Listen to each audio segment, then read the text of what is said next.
அந்த பகுதியை பள்ளிக்கூடம் தான், அதை சரி செஞ்சிருக்கலாம். சரி பள்ளிக்கூடம் தான் எப்படி இருக்கு அப்படின்னு பார்த்தா, அந்த பள்ளிக்கூடத்துல இருந்து சரியா 100ல இருந்து 200 கிலோமீட்டர் 200 மீட்டர் தூரத்திலேயே கரெக்டா அது அரசு விதிகள் படி பள்ளி இருக்கிற கூடத்துல மதுபான கடை இருக்கக்கூடாது. ஆனா நீங்க போய் பாருங்க, நான் சொல்லி தெரியணும்னு அவசியம் இல்ல, இங்க ஒரு அரசு மதுபான கடை இருக்கு. யாராவது ஒரு மானமுள்ள தன்மான தமிழர் இந்த பகுதியில இருந்தீங்க அப்படின்னா, என் வீட்டு பிள்ளைகள் படிக்கக்கூடிய இந்த அரசு பள்ளிக்கு பக்கத்துல இந்த மதுபான கடை வேணாம், 200 300 வேணாம், அதை எடுங்கன்னு சொல்லி யாராவது இது வரைக்கும் போராட்டத்துல இருக்கீங்களா? நாம் தமிழர் கட்சி பிள்ளைகளை தவிர. அப்ப அவங்க செய்யக்கூடிய திருட்டு திராவிடர்கள் செய்யக்கூடிய ஆட்சியில நம்ம கொத்தடிமைகளா வாழ்ந்துகிட்டு இருக்கோம். அதுதான் உண்மை. வேண்டா இன்னைக்கு எப்படி கொடுப்பேன் அந்த 500 1000? யார் அந்த பகுதியில நம்ம சொந்தக்காரன், யார் அந்த பகுதியில நம்ம நல்லா பேசணும்னு நம்ம சொந்தக்கார, இதுதான் நம்ம கையை வச்சே நம்ம கண்ணை குத்துறது. அப்படித்தான் கொடுத்து விடுவேன் அந்த 200 300. எங்க வரலாற்று சிறப்பு மிக்க ஒரு மண்ணுல இன்னைக்கு அரசு பள்ளிக்கு பக்கத்துல அரசு மதுபான கடை இருக்கு. இதை கேட்கறதுக்கு இங்க யாருக்கும் ஒரு துப்பு இல்ல. ஆனா இன்னைக்கு எங்க பார்த்தாலும் 2 திராவிட கட்சிகளோட அப்படியே வாகன பரப்புரை. நம்ம எல்லாம் போய் உண்மையிலே சொல்றோம், இன்னைக்கு எதுக்குமே வீட்டை விட்டு வெளியே வராம பெண்கள் வீதி வீதியா வேட்பாளரே வராட்டினாலும் வீதி வீதியா கையில விசிறி மாதிரி சின்னத்தை முடிச்சுக்கிட்டு 200 ரூபாய்க்குங்க, 200க்கும் 300க்கும். இதுதான் நீ தமிழகத்தை தலை சிறந்த தமிழகமா மாற்றிய லட்சணமா? சிந்திச்சு பாருங்க. இன்னைக்கு திருப்பரங்குன்றம் அப்படின்னு எடுத்துக்கிட்டா ஏதோ காஷ்மீர் எல்லையில இருக்கிற மாதிரி இருக்கு. அந்த கோவில்ல கிரிவலம் போக முடியுதான்னு பாருங்க. எப்ப பார்த்தாலும் ஒரு அமைதி பூங்காவா இருந்த இந்த திருப்பரங்குன்றத்தை கை துப்பாக்கியோட ஆயுதம் ஏந்திய ஒரு துப்பாக்கிகள் நிறைந்த ஒரு கோவிலை சுற்றி துப்பாக்கியில் இருக்கக்கூடிய காவலர்களை நிறுத்தி வச்சிருக்குது யாரு? இதே திமுக கூட்டணியை சேர்ந்த மரியாதைக்குரிய பாராளுமன்ற உறுப்பினர். அவர் அங்க இருக்கக்கூடிய வழிபாட்டு தளத்தை கும்பிட்டுட்டு போகும்போது சர்ச்சைக்குரிய கருத்தை பதிவு செய்யறாரு. அவர் சர்ச்சைக்குரிய கருத்தை பதிவு செய்ததற்கு பிறகுதான் திருப்பரங்குன்றத்துல தீபம் ஏற்றலாமா வேணாமா அதுவா முக்கியம். இன்னைக்கு வீதிகள்ல தீபம் ஏத்தாம கிடக்குங்க. எத்தனை வீதிகள்ல எங்க தெருவிளக்கு இருக்கு? சிந்திச்சு பாருங்க. இன்னைக்கு மக்கள் பிரச்சனை எல்லாம் பேசக்கூடாது. சரியா தேர்தல் வரப்போதா 6 மாசத்துக்கு முன்னாடி எதடா புதுசா கிரியேட் பண்ணுவோம்னு கண்டென்ட் கிரியேட்டர்ஸ் எல்லாம் இந்த திராவிட கட்சிகள் இருக்கு. இன்னைக்கு தேசிய கட்சிகள் எப்படி இருக்கு? இன்னைக்கு நீட்டை கொண்டு வந்தது யாரு? காங்கிரஸ். ஆனா அந்த காங்கிரஸோட கூட்டணியில இருக்கிற திமுக போன தேர்தல் அறிக்கையில சொன்னாரு, மரியாதைக்குரிய விளையாட்டுத்துறை அமைச்சர் துணை முதலமைச்சர், உண்மையிலேயே விளையாட்டு பிள்ளைதான் அவரு. ஏன்னா சொன்னாரு, இந்த நீட்டை எப்படி நாங்க இந்த தமிழ்நாட்டை விட்டு அகற்றணும்ன்ற ரகசியம் எங்களுக்கு தெரியும், அதனால எங்களுக்கு வாக்கு செலுத்துங்க. ஐயா எடப்பாடிக்கு செலுத்திடாதீங்க, எங்களுக்கு வாக்கு செலுத்துங்க, நாங்க நிச்சயமா அந்த ரகசியத்தை வச்சு நீட்டை இங்க இருந்து ஓட்டிடுவோம்னு. ஏன் இந்த தேர்தல் அறிக்கையில நீட்டை பற்றின பேச்சே இல்ல? யாராவது அறிவார்ந்த தமிழ் சமூக சொந்தங்களை இதை பத்தி யோசிச்சிருக்கீங்களா? ஏன் வீட்டு பிள்ளை மட்டும் தான் நீட்டுக்காக படிக்கிறதுக்காக போராடிக்கிட்டு இருக்கோமா? நாம் தமிழர் கட்சி வீட்டு பிள்ளைகள் மட்டும் தான் நீட்டுக்காக நாங்க போராடிக்கிட்டு இருக்கோமா? உங்களுக்கு சேர்த்துதான் நாங்க போராடிட்டு இருக்கோம். இந்த உண்மை நிலை புரிஞ்சாதான் உங்களுக்கு நல்லது. ஆனா இந்த தேர்தல்ல நீட்டை பற்றி ஒரு வார்த்தை இல்ல. நீட்டை கொண்டு வந்தது காங்கிரஸ். அந்த களவாணிகளோட கூட்டணியில இருந்துகிட்டு நாங்க நீட்டை ஒழிச்சிருவோம், அதுக்கான ரகசியம் தெரியும் அப்படின்னு. இதே பகுதியில திருப்பரங்குன்ற தொகுதிக்கு உட்பட்ட பகுதியில எய்ம்ஸ கட்டலங்க, எய்ம்ஸ கட்டல, இதான் செங்கல், அவங்க கட்டாத செங்கல் அப்படின்னு காமிச்சு ஓட்டு கேட்டு போன 5 ஆண்டுல இந்த திராவிட கட்சி ஆட்சிக்கு வந்துச்சு. சரிங்க நாங்க எய்ம்ஸ கட்டிட்டோம் அப்படின்னு இப்ப அதிமுகவும் பாஜகவும் உங்ககிட்ட கூட்டணி சேர்ந்து ஓட்டு கேட்டு வரும். ஆமா நீங்க எய்ம்ஸ கட்டுறீங்க, ஆனா உண்மையிலேயே அந்த எய்ம்ஸ்ல கட்டுறதுல என் உள்ளூர் கட்டட பணியாளர்கள் வேலை பார்க்கறாங்களா, இன்னைக்கு வட இந்தியர்கள் வேலை பார்க்கறாங்களான்னு அப்படியே எய்ம்ஸ் பக்கம் போய் பாருங்க, சிந்திச்சு பாருங்க. எவன் வேலை பார்த்தா நமக்கு என்னன்னு கிடையாது. இன்னைக்கு மதுரை மீனாட்சி அம்மன் கோவிலை சுற்றி வட இந்தியர்களோட ஆதிக்கம் தான் அதிகமா இருக்கு. நாளைக்கு இங்க இருக்க எய்ம்ஸ்லயும் நாம் தமிழர் கட்சியோட கொள்கை என்ன? தமிழர் நிலத்தை தமிழர் ஆள வேண்டும் என்ற உயர்ந்த கொள்கை தான். இவன் என்னடா தமிழர் தமிழர் தமிழர்னு எப்ப பார்த்தாலும் இப்படியே பேசிட்டு இருக்கான்னு நீங்க நினைப்பீங்க. உங்களுக்கும் சேர்த்து உங்கள் வருங்கால தலைமுறை பிள்ளைகளுக்கும் சேர்த்துதான் பேசிட்டு இருக்கோம். இன்னைக்கு எத்தனை கட்டிட பணியாளர்கள் வேலை இல்லாம எங்கடா வேலைக்கு போகணும், ஒவ்வொரு நாளும் காலையில 7 மணிக்கு 8 மணிக்கெல்லாம் பேருந்து நிலையத்துல உட்காந்து காத்து கிடக்கும். நம்ம பகுதியில கட்டக்கூடிய ஒரு அரசு சார்ந்த ஒரு எய்ம்ஸ் நிறுவனத்துக்கு ஏன் நம்ம உள்ளூர் பகுதி கட்டிட பணியாளர்களை பயன்படுத்தலன்னு என்னைக்காவது நீங்க சிந்திச்சு பார்த்திருக்கீங்களா? ஒரு பத்திரிகையாளர்கள் இதுதான் எங்க பகுதியோட பிரச்சனைன்னு சொல்றேன். ஏங்க உங்க தமிழன் தான் குடிக்க போயிடுறானுங்க, எவங்க 500 ரூபாய் சம்பளத்துக்கு வேலைக்கு வருவான், இன்னைக்கு இந்திக்காரன் தான் உழைக்கிறான் அப்படின்னு பத்திரிகையாளரே கேள்வி கேட்கிறாரு. ஏங்க என் மக்கள் 500 ரூபாய்க்கு ஓட்டு போடும் போது 500 ரூபாய்க்கு உழைக்க போக மாட்டானாங்க? படிக்க வச்சு அழகு பார்க்க வேண்டிய மக்களை சிந்திச்சா எங்க நம்ம திராவிட கட்சிகள் ஆட்சிக்கு வராது அப்படின்றதுக்காக உங்களை குடிக்க வச்சு அழகு பார்க்கிற இந்த கட்சி திருட்டு திராவிட கட்சி உங்களுக்கு வேணுமா அப்படின்றத பாருங்க. இன்னைக்கு நம்மளோட அப்பாவோ நம்ம வீட்டுல இருக்கக்கூடிய அண்ணன்மார்களோ குடிக்கும் போது நம்ம சகிச்சுக்கிட்டு ஏத்துக்குருவோம். ஆனா நாளைக்கு நம்ம வருங்கால தலைமுறையினரான நம்ம பிள்ளைகள் இன்னைக்கு சின்ன சின்ன நீங்க இணையதளங்கள்ல பாருங்க, பள்ளிக்கூடம் போறக்கூடிய சிறுவன் சின்ன பசங்கள்லாம் சாராயத்தை குடிச்சிட்டு என்னென்னமோ உளறிக்கிட்டு இருக்காங்க. அதை பார்க்கும் போது நாளைக்கு நம்ம வீட்டு பிள்ளைக்கு அதுதான் நடக்கும். கொஞ்சமாவது சிந்திச்சு பாருங்க. நம்ம குடிக்கிறோம், எங்க டாஸ்மார்க் ஒழிக்கணும்னு இவங்க பேசுறாங்க, நமக்கு எங்க சாராயம் கிடைக்க போயிடமோ அப்படியே இங்க இருக்கக்கூடிய ஆண்கள், பெரும்பாலான ஆண்கள் சிந்திக்கிறீங்க. நேற்று அவனியாபுரம் பரப்புரைக்கு வந்த போது சொல்றாங்க, அம்மா தயவு செய்து எங்களுக்கு எதுவுமே வேணாமா இலவசம். இதே பகுதியில் இருக்க அக்கா தான் சொல்றாங்க, இலவசம் எதுவுமே வேணாம். யார் கேட்டதா வேண்டாம் 1000மோ 2000மோ, இந்த டாஸ்மார்க்க அடைங்க. டெய்லி டாஸ்மார்க்கு போயிட்டு குடிச்சிட்டு வந்து சம்பளத்தை ஒழுங்கா வீட்டுல கொடுக்கறது கிடையாது, எங்களை ரொம்ப கொடுமைப்படுத்துறாங்கன்னு மகளிருக்கு பாதுகாப்பு இல்லாத ஒரு ஆட்சியை கொடுக்கறதா இந்த திராவிட மாடல் ஆட்சி. அம்மையார் கனிமொழி அவங்க சொன்னாங்க, ஐயோ இன்னைக்கு தமிழகத்திலேயே இளம் விதவைகள் இருக்கக்கூடிய ஒரு மாநிலம்னா தமிழ்நாடு தான். எங்க அண்ணன் ஸ்டாலினுக்கு போடுங்க, இன்னைக்கு இளம் விதவைகளே இருக்க மாட்டாங்கன்னு. அவங்க ஆட்சியை விட இந்த ஆட்சியில தான் அதிக இளம் விதவைகள் இருக்காங்க. ஆனா இவங்க 2 பேரும் என்ன செய்யறாங்க, தனித்தனியா திருடி சேர்ந்து பிரிச்சுக்கிறாங்க. நீ அந்த பக்கம் திருடு, நான் இந்த பக்கம் திருடு. இன்னைக்கு சாத்தான் குளத்துக்கு சொல்றாங்க.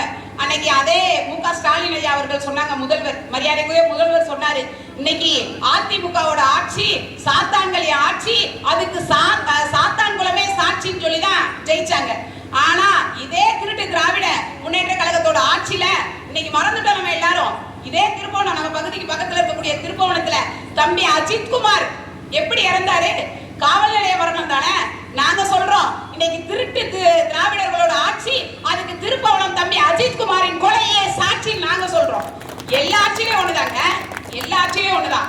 நம்ம தான் சிந்திக்கிறது இல்ல, அவங்களுக்கு மாற்று. இந்த பகுதியில 1959 இருந்து சட்டமன்ற தேர்தல் நடக்குது. முதல் 2 தேர்தலையும் காங்கிரஸ் 2 முறை வெற்றி பெற்றிருக்கு. அதுக்கப்புறமா 5 முறை திராவிட முன்னேற்ற கழகம் இந்த பகுதியில ஆட்சி செஞ்சிருக்காங்க, சட்டமன்ற உறுப்பினரா இருந்து. 9 முறை அண்ணா திராவிட முன்னேற்ற கழகம் இந்த பகுதியில இந்த மண்ணை ஆட்சி செஞ்சிருக்காங்க. ஒரே ஒரு முறை தேமுதிக ஆட்சி செஞ்சிருக்காங்க அதிமுகவோட கூட்டணியில. இத்தனை முறை ஆட்சி செஞ்சவங்க போன தேர்தல்ல அறிக்கையில சொல்றாரு ஐயா ராஜன் செல்லப்பா அவங்க சொல்றாங்க, நீங்க உண்மையிலேயே படித்த நல்ல அறிவாளிகளா இருந்தா இணையதளத்துல போய் பாருங்க. போன தேர்தல் இருக்கையில ஐயா ராஜன் செல்லப்பா என்ன உங்களுக்கு செய்யறேன்னு வாக்குறுதி கொடுத்தாரு இல்லையா, சத்தியத்தின் மகன் என்ன சொன்னார் தெரியுமா, இந்த திருப்பரங்குன்றம் முருகன் கோயில் மலைக்கு நாங்க ரோப்கார் விடுறோம், இந்த திருப்பரங்குன்றம் மலைக்கு நாங்க ரோப்கார் விடுறோம். ஐயா விட்ட ரோப்கார்ல தான் இப்ப போய் நான் சாமி கும்பிட்டுட்டு நாங்களாம் வந்து உட்காந்துருக்கோம். இன்னும் வர்றாருங்க ரோப்காரு. இந்த மதுரை மாநகராட்சி ஆகி இந்த அவனியாபுரம் பகுதி எத்தனை வருஷம் ஆச்சு, 15 வருஷம் ஆச்சு. மதுரை மாநகராட்சிக்கு உட்பட்ட பகுதிக்கு அடிப்படை வசதியான குடிநீர் வசதி முறையா இருக்கா இந்த அவனியாபுரம் பகுதியில? பாதாள சாக்கடை வசதி இருக்கா? கோவிலை சுற்றி சாக்கடை தான் ஓடிக்கிட்டு இருக்கு. இந்த சாக்கடை தாண்டி தான் நம்ம சாமியை தரிசனம் பண்ண போறோம். இந்த கோவில் மட்டும் தான் அப்படி இல்ல, இதுக்கு பக்கத்துல ஒரு மந்தையம்மன் கோயில் இருக்கு, அதுக்கு வாசலே சாக்கடை தேங்கி ஒரே குப்பையா கிடக்கு. அதை கடந்து தான் நம்மள வரும். நம்ம சாக்கடைகளுக்கு ஓட்டு போட்டு சாக்கடைகளோட வாழ்றதே சகஜமாயிருச்சு. அதனாலதான் இன்னைக்கு நல்லவங்க யாரு குருநாற்றத்துல இருந்து பழகிட்டு இன்னைக்கு நறுமணம் எதுன்னு தெரியாம மறந்து போயிட்டோம். நம்ம தயவு செய்து சிந்திச்சு பாருங்க. இன்னைக்கு பக்கத்துல அன்னை சொன்னாங்க வெள்ளக்கல் பகுதின்னு, திருப்பரங்குன்ற மலையை விட அவ்வளவு உயரமா இருக்கு மலை போன்ற குவியல். நாங்க அந்த பகுதியில போய் என்னதான் அப்படின்னு கோடிகள்ல நிதி ஒதுக்கி இருக்காங்க. திடக்கழிவு மேலாண்மை திட்டம் இந்த அரசு கோடிகள்ல நிதி ஒதுக்கி இருக்காங்க. அங்க போய் உண்மையிலேயே இருசக்கர வாகனத்தை எடுத்துட்டு போய் பாருங்க. உண்மையிலேயே அந்த திடக்கழிவு மேலாண்மை திட்டம் நம்ம வரி பணத்துல இருந்து இத்தனை கோடி ஒதுக்கி இருக்காங்களே, அது செயல்படுதா அப்படின்னாலும் போய் பாருங்க. அது மக்கும் குப்பை மக்காத குப்பைன்னு தரம் பிரிச்சு அதை மறுசுழற்சி பண்ணி உரமா மாத்தி இன்னைக்கு இயற்கை சார்ந்த ஒரு வேளாண்மை செய்யணும் அப்படின்னு உங்ககிட்ட சொல்லிட்டு, ஆனா உண்மையிலேயே குப்பைகளை தரமே பிரிக்கல. அப்படியே இன்னைக்கு மதுரை மாநகராட்சி அரசு மருத்துவமனையில இருந்து மட்டும் பல லட்சக்கணக்கான டன் கழிவுகள் வந்து இங்க இருக்கு. அது வெறும் குப்பை மட்டும் கிடையாது, மருத்து கழிவுகள், ரசாயன கழிவுகள், எல்லா கழிவும் இன்னைக்கு வந்து அங்க கிடக்கு. அது பாட்டுக்கு குப்பை மாதிரி இருந்தா என்னமா, காத்துல எப்பயாவது வீசினா என்னமா நம்ம நினைப்போம். உண்மையிலேயே அதுல இருக்கக்கூடிய ஆபத்தை நம்ம உணர மாட்டோம். அதுல என்னன்னா மழை பொழிவு காலங்கள்ல அந்த குப்பையின் மேல மழை தண்ணி பட்டு அந்த குப்பையில இருக்கக்கூடிய நச்சுத்தன்மை, ரசாயன கழிவுகள் எல்லாம் அப்படியே நம்ம நிலத்துக்குள்ள போகுது. அதனால நிலத்தடி நீர் பாதிக்கப்படுது. இந்த நிலத்தடி நீர் நம்மளை சுத்தி இருக்கக்கூடிய எல்லா பகுதியிலும் யாரெல்லாம் போர் போட்டு தண்ணி எடுத்து நம்ம குடிக்கிறோமோ குளிக்கிறோமோ அது நம்மள அறியாமலே அந்த நச்சுத்தன்மை நமக்கிட்டே வருது.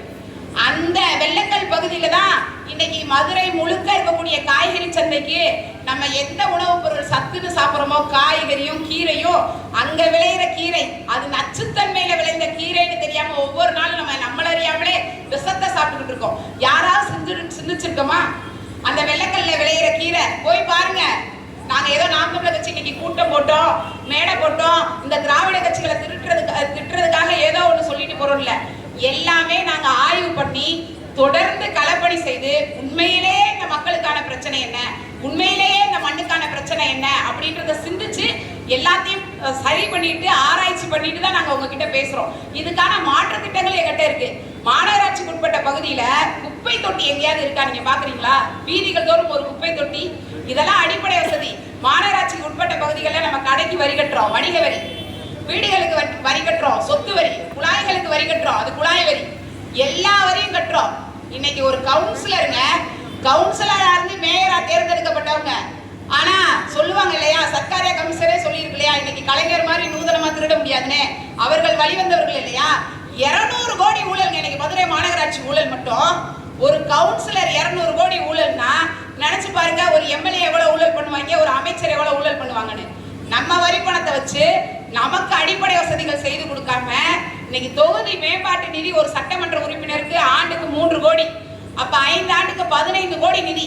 அந்த 15 கோடி நிதியில நாம் தமிழர் கட்சியில என்ன நீங்க தேர்ந்தெடுத்தீங்கன்னா என்ன செய்வோம்னா, எந்த பகுதியில அந்த தொகுதி மேம்பாட்டு நிதியில அடிப்படை வசதிகள் செய்வதற்கு முன்னுரிமை அப்படின்னு முன்னுரிமை பார்த்து அந்த பகுதிகளுக்கு நாங்க முன்னுரிமையின் படியில அடிப்படை வசதிகளை செஞ்சு கொடுப்போம். அதே மாதிரி ஒரு பாராளுமன்ற உறுப்பினரோட தொகுதி மேம்பாட்டு நிதி ஆண்டுக்கு 5 கோடி, அப்ப 5 வருஷத்துக்கு 25 கோடி. இவங்க யார் எதுவுமே செய்யறது கிடையாது. இந்த நிதியை ஃபுல்லா பத்திரமா ஸ்விஸ் பேங்க்ல போடுறாங்களா, எங்க போடுறாங்களா, ஆண்டவனுக்கு தான் வெளிச்சம். பத்திரமா வச்சு தலைக்கு 200 டாடா ஏசில ஏத்துறதுக்கும், தேர்தலுக்கு முதல் 2 நாளைக்கு முன்னாடி எங்க அண்ணன் சொன்ன மாதிரி பறக்கும்படி ஆடு விற்கிற வேண்டிய மாடு விற்கிறவன் கொண்டு போற காசை தான் பறிக்கிறதே தவிர இங்க இருக்கக்கூடிய மக்களுக்கு எல்லாம் விநியோகம் பண்றாங்க பாத்தீங்களா, அதை ஒருபோதும் இந்த பறக்கும்படை பிடிச்சதே கிடையாது. அவங்க எல்லாம் 1000 2000 வாங்கிக்கிட்டு 15 கோடி தொகுதி மேம்பாட்டு நிதியில இருந்து தான் கொஞ்சத்தை அந்த சிந்தனை சதர் தான் நமக்கு தேர்தலுக்கான நிதியா வருது. வாக்குக்கு காசு கொடுக்காதீங்கன்னு யாராவது இங்க இருக்க பகுதி மக்கள், என் மக்களுக்கான அடிப்படை பிரச்சனைகளை சரி செய்து கொடுங்க, எனக்கு உண்மையிலேயே நீ நல்லது செய்ய வந்தா எனக்கே வாக்குக்கு காசு கொடுக்குறேன்னு என்னைக்காவது நீங்க கேட்டிருக்கீங்களா? நீங்க எத்தனையோ குக்கிராமங்கள்ல வாக்குக்கு பணம் நாங்க வாங்க மாட்டோம், பணம் கொடுக்கறதா இருந்தா எங்க பகுதிக்குள்ள வராதீங்கன்னு தேர்தல் வர்றதுக்கு முன்னாடியே பிளக்ஸ் வச்சிருக்காங்க. உண்மையிலேயே அப்படி மானமுள்ள தமிழர்கள் எல்லாம் இருக்கதான் செய்யறாங்க. உங்களுக்கு உழைக்கிறவங்க உண்மையிலேயே ஐயா ராஜன் செல்லப்பா போன தேர்தலில் சொன்ன எந்த விஷயத்தையும் செய்யல. மல்லிகை பூ அதிக விளைச்சல் அதிகமான பகுதி இந்த பகுதி, அதனால நாங்க என்ன செய்ய போறோம் அப்படின்னா, உடனடியா இமீடியட்டா நாங்க ஆட்சிக்கு வந்தோடனே நாங்க மல்லிகை பூக்கு சென்ட் ஃபேக்டரி கொண்டு வர போறோம்னு சொன்னாரு.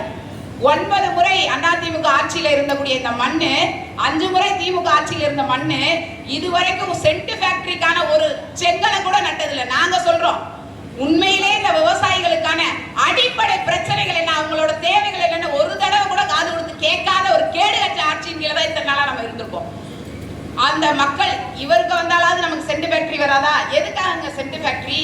எதுக்கு சென்ட் ஃபேக்டரி? இன்னைக்கு மல்லிகை பூ விளைச்சல் இந்த பங்குனி சித்திரை காலங்கள்ல அதிகமாகும், விளைச்சல் அதிகமாகும். விளைச்சல் அதிகமாகும் போது பூக்கான விலை கம்மியாயிரும். விளைச்சல் அதிகமா இருக்குல்ல, அதனால பூக்கு விலை போகாது.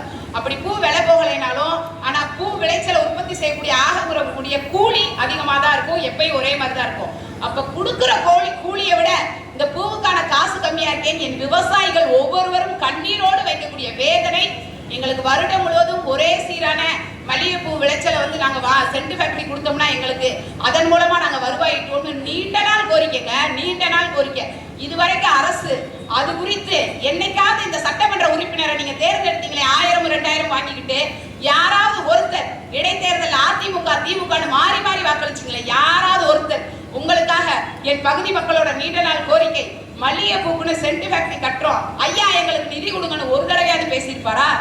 இதையே அவளியாபுரத்துல பெரிய கம்மாய், அப்புறம் இந்த ஐயனார் கோவிலுக்கு பின்னாடி இருக்கக்கூடிய கம்மாய், வெள்ளக்கல் கம்மாய், எத்தனை நீர்நிலைகள் இருக்கு. இன்னைக்கு அத்தனை நீர்நிலைகளும் ஆகாய தாமரை படிஞ்சு போய் கம்மாய்கள் தூர்வாரப்படாம இருக்கு. தொடர்ந்து நாம் தமிழர் கட்சியின் பொறுப்பாளர்களும் நாம் தமிழர் கட்சியின் தம்பி தங்கைகள் தான் திங்கக்கிழமை ஆனா என்னைக்குடா மாவட்ட ஆட்சியர் காலையில 10 மணிக்கு வருவாரு, ஐயா இங்க இப்படி இருக்குங்க, அங்க அப்படி இருக்கீங்கன்னு மனு கொடுக்குறோம். நீங்க தேர்ந்தெடுத்த அதிமுக, திமுக இல்ல அவர்கள் கூட்டணியை சேர்ந்த காங்கிரஸ், கம்யூனிஸ்ட், பாஜக எவனாவது ஒருத்தர் மாவட்ட ஆட்சியர்கிட்ட ஒரு மனு கொடுத்துருக்காங்க சிந்திச்சு பாருங்க. போய் மாவட்ட ஆட்சியர்கிட்ட நீங்க ஆர்டிஐ போட்டு கேட்டு பாருங்க, ஐயா எங்க பகுதி பிரச்சனைக்காக தொடர்ந்து மனு கொடுத்தது நாம் தமிழர் கட்சியின் பொறுப்பாளர்களா இல்ல நாங்க தேர்ந்தெடுத்த காங்கிரஸோ பாஜகவோ திமுகவோ அதிமுகன்னு கேட்டு பாருங்க. இன்னைக்கு கம்யூனிஸ்ட் சொல்றோம். என்னங்க செய்யுது கம்யூனிஸ்ட்? எங்களுக்கு கூட்டணியில திருப்தி இல்ல, பரவாயில்ல 5 சீட்டும் கூட 2 பெட்டியும் கொடுத்தா கம்முனு போயிடும். அதுதான் இன்னைக்கு கம்யூனிஸ்டோட தத்துவம். உண்மையான கம்யூனிஸ்ட் இன்னைக்கு நாம் தமிழர் கட்சி தாங்க. உண்மையான கம்யூனிஸ்ட் இன்னைக்கு நாம் தமிழர் கட்சி தான். இன்னைக்கு அக்கா கிருத்திகா தங்கபாண்டியனுக்கு எப்படி சீட்டு கிடைச்சிச்சு? உண்மையிலேயே இந்த பகுதியை சேர்ந்த திராவிட முன்னேற்ற கழகத்தை சேர்ந்த அந்த காலத்துல இருந்து எங்க தாத்தா காலத்துல இருந்து எங்க பாட்டை காலத்துல இருந்து நாங்க உதயசூரியன் ஓட்டு போட்ட கட்சிக்காக ஓடி ஓடி உழைத்த அக்கா கிருத்திகா தங்கபாண்டியன் சீட்டு கொடுத்தாங்க. யோசிச்சு பாருங்க, யார் சீட்டுக்கு அதிக நோட்டு கொடுக்குறாங்களோ அவங்களுக்கு தான் சீட்டு. யோசிச்சு பாருங்க, இன்னைக்கு அப்படிதான் கொடுத்தாங்க. உண்மையிலே உழைத்த உங்களுக்கு அங்கீகாரம் கிடைச்சிருக்கா? இது வரைக்கும் திமுக குடும்ப ஆட்சியை தவிர எளிய பிள்ளைகள் கட்சிக்காக உழைத்தவர்கள் அப்படின்னு யாருக்காவது சீட்டு கொடுத்துருக்காங்க திமுக அரசு? அவங்க மேல பல வழக்கு இன்னைக்கு அப்படிப்பட்ட எடுத்து பாருங்க. வேட்புமனு தாக்கல் இணையதளத்துல வெளியாயிருக்கு. குற்ற பின்னணி இருக்கு. தேர்தலில் நிக்கிறதுக்கு முன்னாடி அக்கா மாவட்ட கவுன்சிலரா இருக்கும் போதே பல மோசடிகளில் ஈடுபட்டு இருக்காங்க. அவங்க மேல குற்ற பின்னணி இருக்கு. ஏன் இந்த திமுக குற்ற பின்னணி இல்லாத ஒரு வேட்பாளர் கிடைக்கலையா? ஒரு வேட்பாளர் கூட கிடைக்கலையா? எத்தனை குற்ற பின்னணி இருந்தாலும் அத்தனை காசையும் பாதுகாக்க அரசியல் என்ற மிகப்பெரிய பின்புலம் தேவனே அவங்க சொந்த காசை காப்பாத்துறதுக்கு தான் அரசியலுக்கு வந்திருக்காங்களே தவிர உண்மையிலேயே அவனியாபுரம் மக்களுக்காகவும் திருப்பரங்குன்ற மக்களுக்காகவும் உழைக்கிறேன் வந்திருக்காங்கன்னு அவங்க மனசாட்சியை தொட்டு சொல்லுங்க. மனசாட்சியை தொட்டு சொல்லுங்க. ஐயா ராஜன் செல்லப்பா நம்ம கடைசி வரைக்கும் பதவியிலே இருக்கணும். அவர் இந்த பகுதிக்கு வரும்போது ஐயா நீங்க தான் வரணும்னு சொன்னீங்க. ஏன் எல்லா ஊடகங்கள்லயும் இந்த கட்சியவே கேட்கிறாங்க? நம்ம இதே அவனியாபுரத்துல நாங்க 3 தடவை வாக்கு சேகரிச்சுட்டு போயிட்டோம். ஒரு ஊடகம் கூட எங்களை காமிக்கல. நான் கேட்டேன் ஒரு பத்திரிகையாளரை பார்த்து, என்னங்கண்ணே எல்லா கட்சியும் வாக்கு சேகரிக்கிறாங்க, எல்லா கட்சிக்கும் சம வாய்ப்பு தானே நீங்க கொடுக்கணும், ஏன் எங்களோட இதை மட்டும் கேட்கலாம்? இல்லைங்க எல்லாமே பேக்கேஜ். இப்ப எப்படி ஒரு குழந்தை பிறக்கணும்னா ஹாஸ்பிட்டல்ல பேக்கேஜ் போடுறாங்க, அது மாதிரி தேர்தல் சமயங்கள்ல நம்ம என்ன பேசுறோமோ என்ன பரப்புரை பண்ணுமோ அது எல்லாமே பேக்கேஜ். எங்க பொறுப்பாளர் மருதனை சொல்றாங்க, சத்யாக்கா அது எல்லாமே பேக்கேஜ். நம்ம உழைக்கும் வர்க்கத்தினர் எவ்வளவு உழைக்க முடியுமோ உழைக்கிறோம், நம்ம தான் டெய்லி வர ஓட்டு கேட்கிறோம் மக்களுக்கு தெரியுமில, அப்புறம் எதுக்கு ஊடகம் விட்டுருங்கக்கா அப்படின்னு. எல்லாமே பேக்கேஜுங்க. நம்மளுக்கு தெரியாமலே இன்னைக்கு ஊடகவியலாளர்கள் கூட விலை போகிறார்கள் என்ற அவல நிலை. இப்படியே எல்லாத்துக்கும் காசு எல்லாத்துக்கும் காசு எல்லாத்துக்கும் காசுனா நாளைக்கு நம்ம பெத்த பிள்ளை நமக்கு சோறு போடுறதுக்கு எனக்கு காசு கொடுத்தாலும் உனக்கு சோறு போடுவேன்னு சொல்லி சிந்திச்சு பாருங்க. காசு காசு காசுன்னு நேர்மையாளர்களை நம்ம தவிர்த்துடுறோம். நேர்மையாளர்களை நம்ம தேடுறது கிடையாது. இன்னைக்கு பாலியல் குற்றங்கள், இன்னைக்கு பாலியல் குற்றவாளிகள் எல்லாருமே கிட்னி திருட்டு கிடையாதுங்க, கிட்னி முறைகேடு. திருப்பியும் அவங்களுக்கு தான் மணச்சநல்லூர்ல திமுக வேட்பாளரா வாய்ப்பு. இன்னைக்கு தமிழகம் முழுவதும் 234 தொகுதியிலையும் குற்ற பின்னணி இல்லாத வேட்பாளர்களை நிறுத்தக்கூடிய ஒரே தெம்பும் திராணியும் நாம் தமிழர் கட்சிக்கு மட்டும்தாங்க இருக்கு.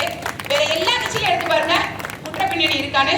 போன தேர்தலில் கடந்த பாராளுமன்ற தேர்தலில் நான் மதுரை பாராளுமன்ற தொகுதியில் நின்று கிட்டத்தட்ட 1 லட்சம் வாக்குகள் கோற்றும் கோழி பிரியாணி கொடுக்காம ஓட்டுக்கு 200-300 கொடுக்காம இந்த மதுரை மக்கள் எங்களை நம்பி செலுத்தின வாக்கு 1 லட்சம் வாக்கு. அதே விருதுநகர் பாராளுமன்ற தேர்தலில் இதே பகுதி மக்கள் கோற்றுக்கும் கோழி பிரியாணிக்கு ஆசைப்படாம எங்களை நம்பி கிட்டத்தட்ட 90,000 வாக்குகள் கொடுத்திருக்கீங்க. அப்ப மான தமிழர்கள் இன்னும் இருக்கதான் செய்யறாங்க. அந்த நம்பிக்கையோட தான் மீண்டும் களத்தில் ஊழல்வாதிகளோடு ஒருபோதும் கூட்டணி இல்லை. ஊழல்வாதிகளோடு ஒருபோதும் கூட்டணி இல்லை. நாங்க தனிச்சு நிற்போம்.